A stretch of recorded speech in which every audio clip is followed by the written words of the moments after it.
जय महाराष्ट्र. मी महेश शिरोळे, महाराष्ट्र नवनिर्माण सेना चाकण शहर अध्यक्ष. आज आपण चाकणच्या PMID या ऑफिसला आलेले.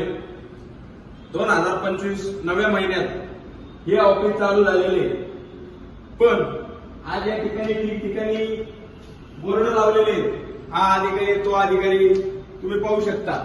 अभिलेख कक्ष व इतर ठिकाणी पुढे डोरवरती बोर्ड लावलेत.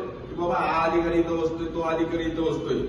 हे फक्त शोबाजी करण्यासाठी लावलेले आहे का? मला हा प्रश्न पडतोय. जवळपास 2 महिन्यापासून मी या ठिकाणी रोज चक्र मारतोय. कुठलाच अधिकारी या ठिकाणी बसलेला नसतो किंवा उपस्थित नसतो. यांचं नाही हालचाल रजिस्टर नाही किंवा काय पुढे असतात काय असतात काही त्यांचं इथं डाटाच नाही. फक्त लोकांची दिशाभूल करण्यासाठी या ठिकाणी तुम्ही ऑफिस चालू केलेले आहे का? आज चाकणपासून 20 किलोमीटर 30 किलोमीटर लांब जाऊन लोकांना तक्रारी करायला लागतात. त्या कारणामुळे चाकणमध्ये ऑफिस तुम्ही चालू केले लोकांची गैरसोय होऊ नये म्हणून. जर चालू केलं तर तुमची तिथं अधिकारी असणे गरजेचं आहे का नाही? का फुगडचं तुम्ही शासनाचं लाईट बिल असेल, इथं सेटअप असेल, सगळे भाडं कोणाचे देत असेल किंवा नसेल देत, हे काय फुगडचं तुम्ही शासनाकडचं घेताय का? या अधिकारी आहेत कुठे नेमकी? तुम्ही या ठिकाणी चाकण विभागाचे जे काही अधिकारी नेमवले त्यासाठी, जर त्यांना इथं बसवायचंच नसेल, जर त्यांना इथे यायचंच नसेल, तर ऑफिस चालू करायसाठी केलेले. नेमकी ऑफिसमध्ये तुम्हाला काय दाखवायचं काय? असे अनेक प्रश्न या ठिकाणी उपस्थित होतात.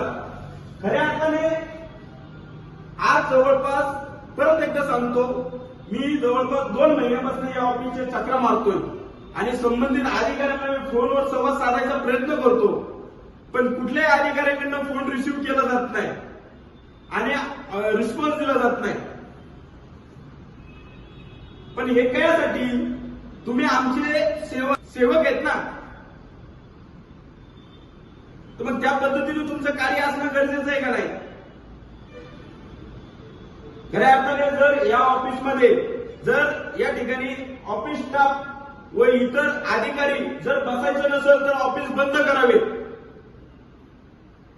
आम्ही बघतो आमच्या पद्धतीने पेट्रोल जाऊ, आम्ही तिकडे येऊ, पण हे शोबाजी स्टंटबाजी व दाखवायचं एक आणि करायचं एक, हे देखाव्यासाठी ऑफिस चालू करू नका ठेवू.